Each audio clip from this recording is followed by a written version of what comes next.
President Obama says that abortion protects freedom. John Piper, not so much. No, Mr. President, you are not protecting reproductive freedom. You are authorizing the destruction of freedom for 1 million little human beings every year. It's time for Wretched. There is no freedom without the law. It is imperative that you use God's principle. I actually go ghost hunting a lot. Yeah, have you found any? Yes. Really? Satisfy yourself by saying, it doesn't matter. All roads lead there anyway.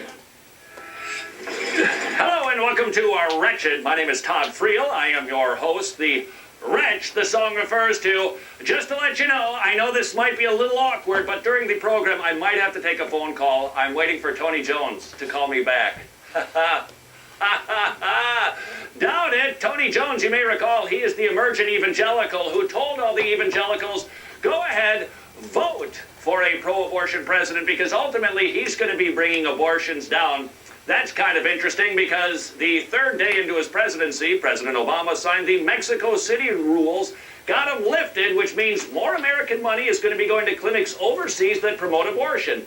Now, some people believe this will include about 300,000 more abortions. Now, in this postmodern upside-down world, I don't know how that means decreasing abortions, but Tony, if you get my message, make sure you call. And Brian McLaren, you too, you can call us back too to explain how the abortions are going down with the Mexico City policy. And oh, by the way, the Matthew 25 network, if you get my message, call back, would you? Oh, and Joel Hunter, by the way, Joel Hunter, wow, did he have the single dopiest quote, there's a lot of dopey quotes out there, in the last week, basically said, we think it was very sensitive of President Obama to wait until after the anniversary of Roe v. Wade to lift the Mexico City policy.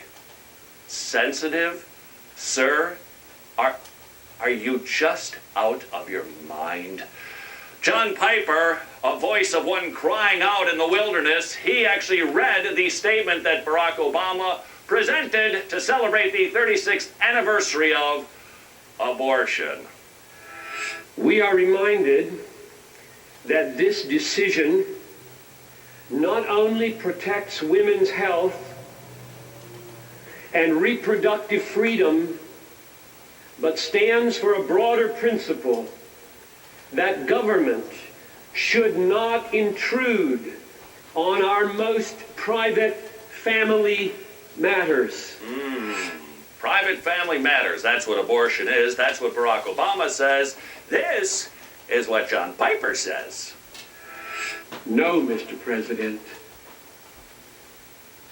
You are not protecting women. You are authorizing the destruction of 500,000 little women every year.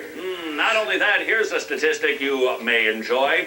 When it comes to African Americans, if you took AIDS and cancer and heart disease, big problem in the African American community, put those death statistics together for a single year, guess what? Wouldn't total the number of black babies that are being aborted every single year. This is a Holocaust. This is a genocide. This is tragedy going on in our country, and we're calling it a family matter.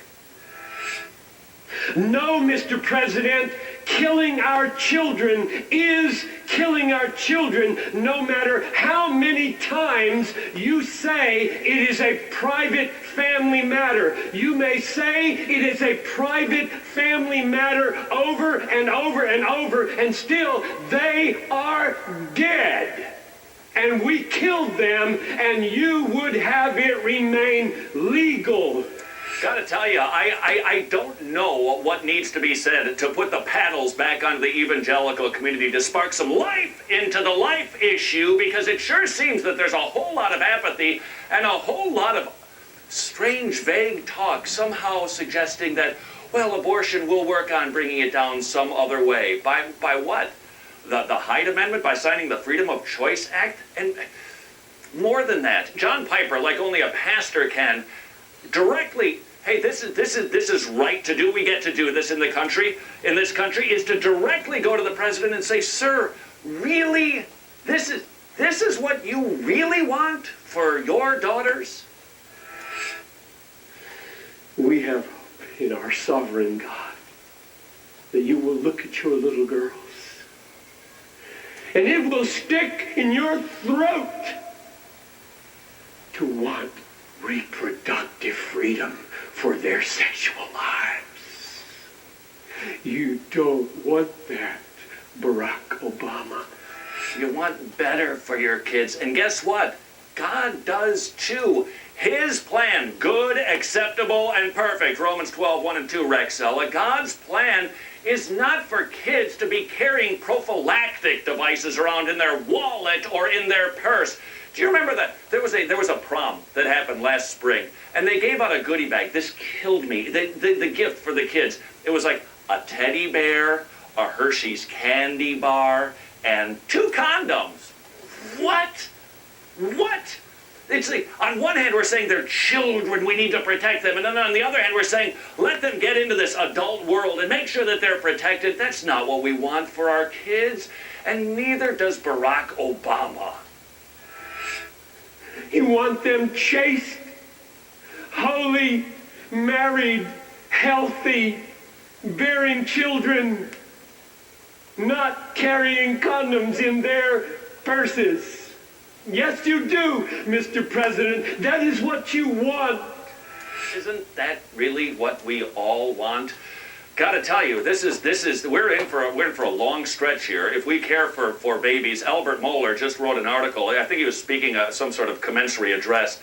Basically, when you're a Christian, you love life because you get it, that it was created by God. It is an opposing worldview that opposes life, and it's time for us to be more on fire and more courageous.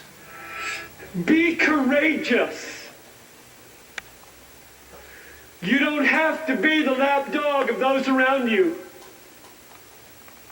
You can stand for your daughters and the rest of us who don't have your power.